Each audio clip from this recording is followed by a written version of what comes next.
Well, I'm here in a church that's completely empty except for David, who's helping us with this presentation. And it's weird being in here without all of you. And those of you who know me well know I can't say hello without remarks, without preparation. So I have a few things I'd like to say to you today, and thank you for tuning in. An atheist was spending a quiet day fishing on Loch Ness. Suddenly his boat was attacked by the legendary monster.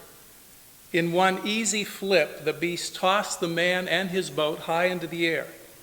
Then it opened its mouth to swallow him. As the man tumbled head over heels in the air, he cried out, "Oh my God, help me, save me!" At once, the ferocious attack froze in place. Time stood still, the atheist suspended in midair. Then a booming voice came out of the clouds. "I thought you didn't believe in me." "Come on, God, give me a break," the man pleaded.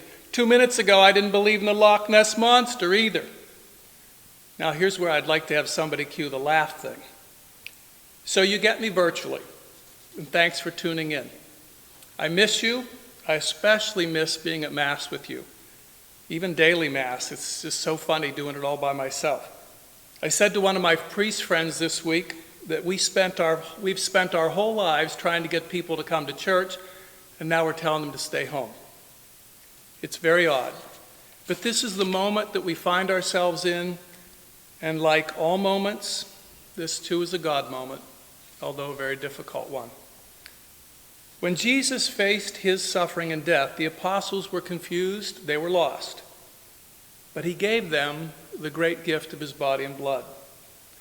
After he had risen, he left them once again, and again they were overwhelmed and they were confused. "Why do you stand there staring at the sky?" the angel asked them as Jesus disappeared into the clouds at his ascension. And once again we were given a gift, the Gospels, which were written in the light of great loss. So we know from our faith that our hope in the kingdom does not give us a roadmap, it gives us a story, the story of Christ. And the story is what gives us hope. The church was born in crisis.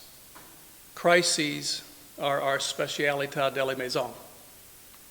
If we approach this crisis with an open heart, it has great potential to renew us, individually and as a community. And I believe that there will be gifts given to us from this crisis as well. Just the fact that we've all had to jump off our speeding treadmills for a while and spend more time with one another at home, I think will be one of these gifts. The crisis that we're living through right now is just one more in a long line of them. So we do not surrender our hope. We do not give in to the voices of despair or hoarding or failing to share what we have with those who are now especially in great need.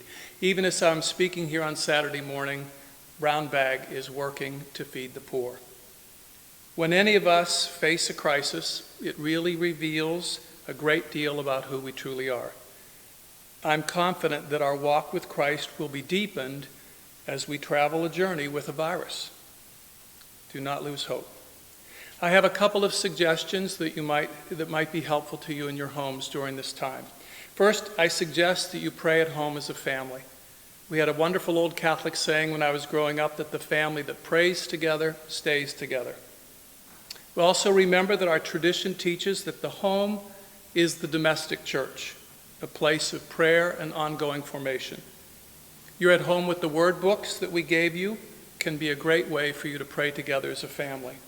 Keep it simple so that everybody's able to participate. You could just have everybody share one thing that struck them from the readings.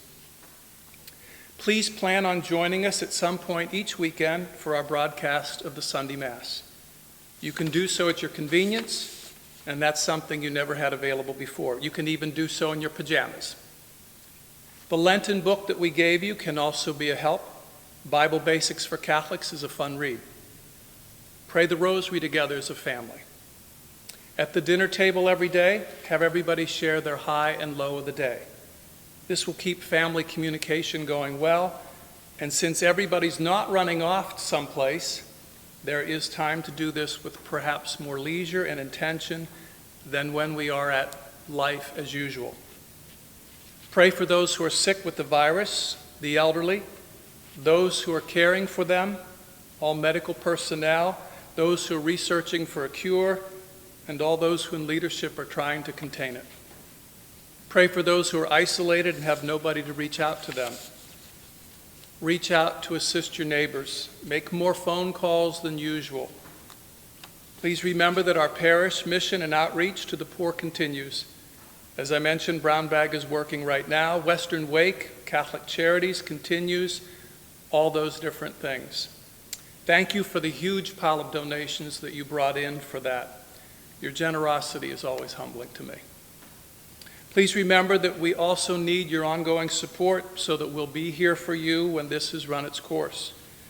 We're still visiting the hospitals, doing funerals, supporting folks through the grieving process. We're still receiving people into the church, believe it or not, just in a much simpler way. We're still paying bills, the mortgage, etc. If you are still employed and are able to help us out with some extra support, it would be greatly appreciated. Thank you for what you always do. I hope to see you virtually again next week.